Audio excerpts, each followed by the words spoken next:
E eu tive que abrir a porta da cozinha, porque a senhora essa que vive aqui comigo não teve paciência de esperar eu terminar o vídeo. Aí vai ficar aqui observando meu trabalho, porque a vida é assim. Você não tem privacidade dentro da sua própria casa, mas não passa nada, né? Eu digo pra vocês que se acostuma com a vida essa. E nada, e ela fica aqui na cozinha me observando, não posso fazer nada porque não tenho privacidade.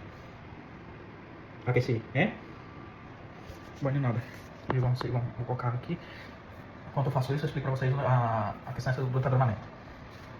Que o empadronamento é nada mais é que o registro de onde você vive, que é um documento extremamente importante aqui para você fazer qualquer tipo de processo. Por exemplo, se você quer o seu cartão de saúde, você precisa ter um empadronamento.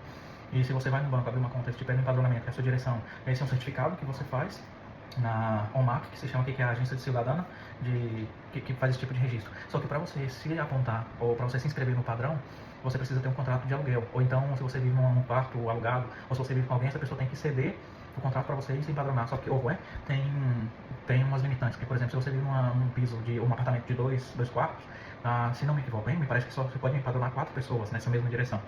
Então, muita gente vai e quando você aluga o quarto, eles não deixam você empadronar, porque depois para tirar, você só tira o padrão se a pessoa que se empadronou ir lá e pedir para dar de baixo, sabe? Ou tirar o seu nome. O dono mesmo, ou a pessoa que é responsável pelo aluguel, ele não pode ir lá, porque tem um contrato de trabalho no seu nome, ele não pode ir lá e te tirar. Obrigado, por favor, me diga, né? Um momento.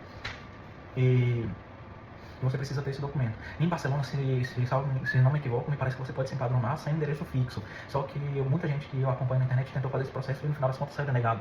Porque também é uma coisa que não faz sentido. Como você precisa de um comprovante de endereço e você não tem um endereço fixo e o governo vai colocar que você vive aí. Porque, por exemplo, eu fui para o Brasil em junho desse ano. Em maio eu estava saindo do trabalho e despistado, né? Porque sexta-feira geralmente eu dobro. Entro 7h30 da manhã e saio 9 da noite. E eu fui cruzar um semáforo, um passo pedonal desse, eu fui cruzar. E não vi que estava vermelho. Que estava em vermelho, né? Que eu não podia cruzar. E no final das contas eu cruzei e tinha um moço de esquadra aí, que é a polícia daqui da Catalunha. E no final eles me multaram. Porque eu estava caminhando, hein? Tava a pé, caminhando e assim mesmo me multaram. E me pediram meu documento, eu entreguei e falou, vou colocar a denúncia e vai chegar na sua casa. Aqui quando eles te multam, chega a notificação, você tem um prazo de 15 dias para poder pagar e você paga metade. No meu caso, como eles me correram passando nessa cinta zebrada, agora não lembro como que chama isso em português. Faixa de pedestre. Pegaram nessa faixa de pedestre, passando com o semáforo vermelho, eles me multaram. Aí é 200 euros. E se tivesse chegado para mim e eu tivesse pagado na data, seria 100 euros, a menos. Só que o que aconteceu? Eu ia pro Brasil, isso aconteceu em maio. E em junho chegou minha viagem, eu falei, como não chegou nenhuma notificação pra mim, com certeza eles colocaram a denúncia, ou o policial quis me passar um susto, sabe? Porque é a primeira vez que eu tinha ouvido falar nisso, que eles podiam multar você caminhando por passar numa cinta zebrada essa por estar em vermelho. E no final das contas, semana passada, chegou uma notificação do meu certificado digital, que tinha uma multa pendente para eu poder pagar. E claro, eu já sabia que podia ser isso. Eu entrei com meu certificado digital na Hacienda daqui, e constava lá. Eu já tinha recargo, já tinha 20 euros a mais, porque em teoria eles colocaram que tentaram me notificar e eu não estava em casa. Quando na verdade não, o policial escorreu o meu documento, porque tinha uma foto, na parte de atrás do documento tem a sua direção. E não sei se ele fez por cabronada, não sei. Eu sei que ele me multou e ele colocou um endereço que não tinha nada a ver com o meu. O endereço é exatamente o mesmo, só que mudava. Eu vivo aqui no segundo primeiro. Ele colocou segundo U, primeiro D, sabe? E só essa diferença já pode ser que vieram aqui, não encontraram o endereço e não deixaram a notificação pra mim.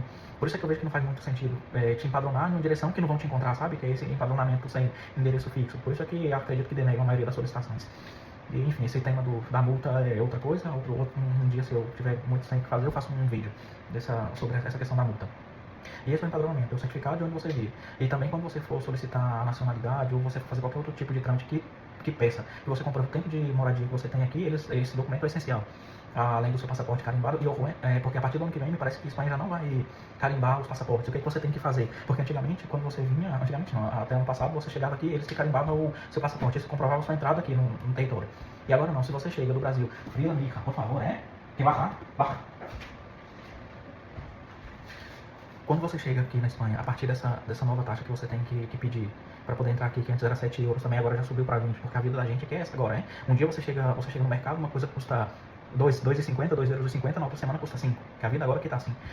Que custava 7, agora já passou para 20 euros. Além disso, você quando chegar aqui, precisa ter esse documento já abonado.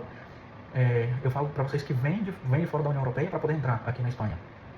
O passaporte não vão carimbar, você tem 72 horas para poder com o seu bilhete da sua passagem, você tem que ir numa comissaria de polícia e pedir para que faça um registro da sua entrada no país. Porque se passa essas 72 horas, a polícia pode se negar a fazer, sabe? E outra coisa que vai dificultar muito a vida da pessoa que vem pra cá e vai tentar se regularizar. Se você vem irregular, depois dos 2 anos que já te dão, você já é elegível para poder se regularizar. Além do padrão, você tem que pedir esse certificado. Porque se não carimba o seu passaporte, você tem que ir obrigatoriamente na polícia para poder pedir esse registro. O que eu vi dessa mudança? Isso me parece mais uma trampa, porque a partir do momento você já chega ilegal aqui no país, ou irregular. Você já chega irregular aqui, com 2 dias você vai na polícia e pedir um documento para dizer que você chegou naquela data, é claro que você vai ficar marcado aí, entende? Muita gente tem medo de que não passa nada. Você pode, dentro dos 3 meses, você pode ir na polícia e fazer qualquer tipo de trâmite. Você está no seu direito de estrangeiro, viver, passar aqui os 3 meses, sabe? Só que, claro, a pessoa que vem com o propósito de ficar, já tem esse receio de, não posso ir na polícia, não posso fazer isso e aquilo outro, sabe? No meu ver, essa mudança tem mais sentido para essa questão, sabe? Se a pessoa chega ilegal, ela já vai ter medo de ir na polícia. E nada, ele mudou essa... E isso. E recapitulando o padrão, é isso. Você chega aqui, você tira uma cita, leva o comprovante do lugar onde você mora e o comprovante o contrato de aluguel, ou então o documento da casa. E a pessoa que é responsável tem que ir com você. Se ela não for com você, você primeiro tem que descarregar um documento e firma a pessoa que é responsável pelo aluguel ou é dono da casa. Se ela não puder ir com você no dia desse agendamento, ela firma esse documento comprovando que você mora lá e você tem que levar o DNI dela. O DNI ou NII.